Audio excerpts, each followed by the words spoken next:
I touch all the bases. But what about the numbers you were saying back in October? Yeah, well, it had been going up about 10 points a week, which was concerning. When oncologists say concerning, this is concerning. That means what they're really saying it's a red flag and watch out. But so it had been going up 10 points a week. Now finally, for the first time in 6 months, it went down.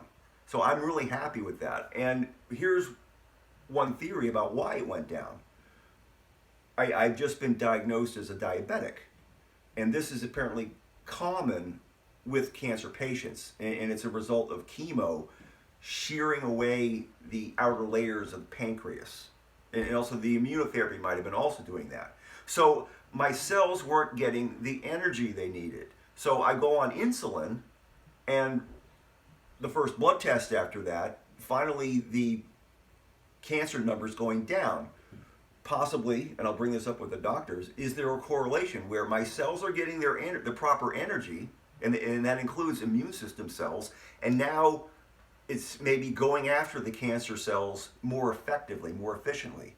I really like that because, maybe that was something that was keeping that number up, and where the tumor was staying the same, but it wasn't shrinking. And now I look forward to, hey, maybe now that I'm on insulin, the cells are getting the proper energy, the tumor will start to shrink. Well, why did the doctors at UPenn on this trial in immunotherapy? Immunotherapy. How come the CA19 number is not that important to them? Because in their experience, it's all over the place. Oh.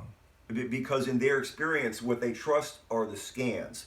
For them, I guess with a number of patients, maybe it's erratic, and it winds up just not meaning anything. For me, it always roughly corresponded with the scans, but they only, for their experience, and I think it's totally valid for their experience, they trust the scans. But since your numbers are going down, this must be a little bit of like, whoa, a little victory here. It's not a little bit. It's actually pretty significant to me, because it makes sense now with the insulin, with the cells getting the proper energy, and that involves the immune system, where it's finally turning around. And I look forward, because I was always nervous, because if it gets up too high, it's kind of okay, we're gonna have to do something, because, when I was undiagnosed and in agony, the number was like at 481, but I was getting to 200. That's kind of halfway there to, almost, the number where I was incredibly sick, I can't let the thing grow. I mean, there's some point where I got to pull the trigger.